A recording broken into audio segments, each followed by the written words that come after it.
Ce que je voulais juste vous attirer votre attention, par contre, comme question, c'est quand on regarde le plan État-région qui va de 2015 à 2020, que la NIC connaît bien, on est sur le volet Var, quand on le voit, on voit bien que c'est essentiellement l'agglomération toulonnaise qui fait l'objet des attentions du Conseil général et que le reste du territoire est totalement oublié.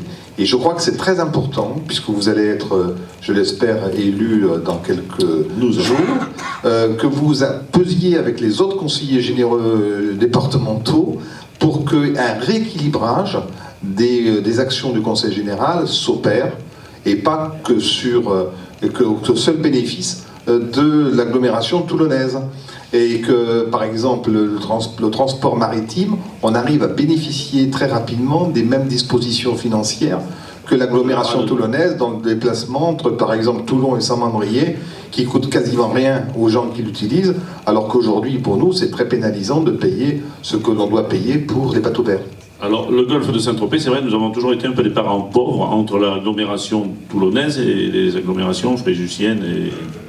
Donc, nous avons toujours ce problème-là. Mais c'est vrai que nous y allons justement pour essayer de renverser cette tendance-là. Il faut qu'on arrête aussi de ne prendre notre population que la population à l'année.